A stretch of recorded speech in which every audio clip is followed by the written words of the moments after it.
है, जैसे मैंने आपको बताया, जितना भी हमारे पास सामान है वो फाइनाइट है, ये नहीं है कि अनलिमिटेड है। उसको हमने वहां छोड़ दिया चीन के फ्रंट पे, तो वैसे ही हमारे पास चीजें कम हो गई। एयरफोर्स चीफ बार बार बयान दे चुके हैं कि मुझे ऑथराइज्ड है 42.5 स्क्वाड्रन, मैं आज 30 है मेरे पास, वो 30 से भी कम है, उसमें से भी आधी से ज्यादा आप समझ लीजिए चीन के पास चली गई, तो लड़ाई किसके साथ करेंगे आप? पहली बात। दूसरी बात, क्योंकि आज चीन के पास काबिलियत है, वो round the clock surveillance Pakistan को प्रोवाइड कर सकता है, जो हमारे पास नहीं होगी। मतलब पूरा जंग का जो थिएटर है वो पाकिस्तान को दिखाई देगा। उनकी मिसाइल्स को गाइड करने के लिए उनके सैटेलाइट्स अवेलेबल होंगे, बेदू सिस्टम। तो ये तीसरी बहुत बड़ी दिक्कत आ गई है। चौथी दिक्कत क्या है कि आपने देखा है कि चीन ने बहुत सारे साइबर अटैक्स किए हैं हमारे हिंदुस्तान पे, पूरे मेनलैंड पर, जैसे मुंबई में हुआ था 2020 के अंदर। अब वो मानते नहीं है क्योंकि अकाउंटेबल नहीं होते। तो जो ये किए थे साइबर अटैक, उसका मतलब ये है कि उनमें काबिलियत है साइबर वॉर करने की, बिना हाथ दिखाए हुए अपना।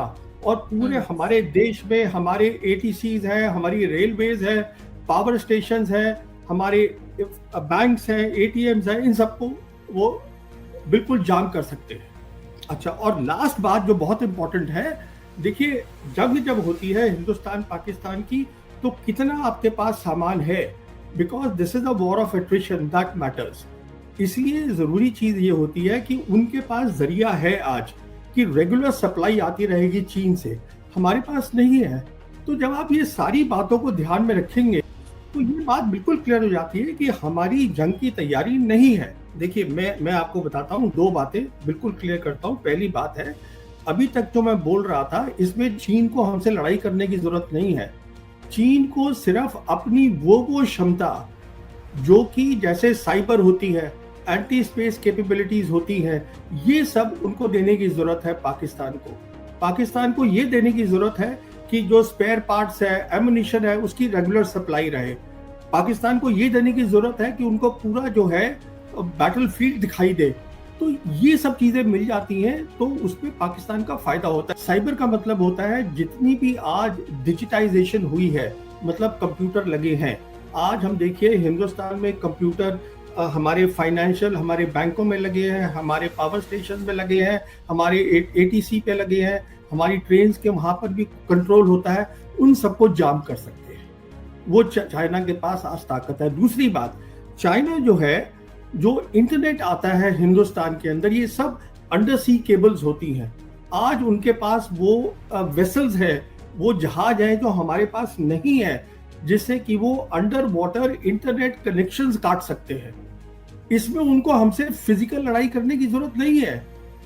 दूसरी, मैं एक बात आपके व्यूअर्स को और बताना चाहता हूँ, वो बहुत सीधी सी है। देखिए, हमने जंगें लड़ी हैं पाकिस्तान के साथ, हिंदुस्तान पाकिस्तान की जंगें हुई हैं। जब पहली जंग हुई थी कश्मीर की, तो एक सीज फायर लाइन बनी थी, वो बनी थी 1 जनवरी 1949 को। समझिए इस बात को, वो वाली मिलिट्री लाइन आज भी कायम है ग्राउंड पर as the line of control, दूसरे नाम के साथ। इसका मतलब ये हुआ, वेस्टर्न थिएटर में हम कभी भी पाकिस्तान को पूरी तरीके से नहीं हरा पाए हैं। ये आप प्लीज बात समझिए। ये जो हम बोल देते हैं कि हमने 71 की जंग जीती है, वो 71 जो था वो बांग्लादेश हमने बनाया, वहां तो पाकिस्तान वैसे भी कुछ नहीं कर सकता था। कारगिल तो जंग थी ही नहीं, कारगिल को मैं कॉन्फ्लिक्ट बोलता हूँ। उसका ये एक गैम्बल था मुशर्रफ का। मुशर्रफ ने अपनी एयरफोर्स नहीं लगाई, मुशर्रफ ने अपनी नेवी नहीं लगाई। जब तक आप अपनी पूरी ताकत नहीं लगाते हैं तो वो जंग होती ही नहीं है। और हमारा एजेंडा ये था कि जो हमारा एरिया है उससे हम पाकिस्तानियों को हटाएं वहां से, हमारा लिमिटेड एम था, तो हमने वो किया। और देखिए, क्योंकि उन्होंने अपनी एयरफोर्स यूज नहीं करी, इसलिए हम अपनी आर्टिलरी को डायरेक्ट फायर में यूज कर पाए। अब जो है ये बायलैटरल बात नहीं रही हिंदुस्तान पाकिस्तान।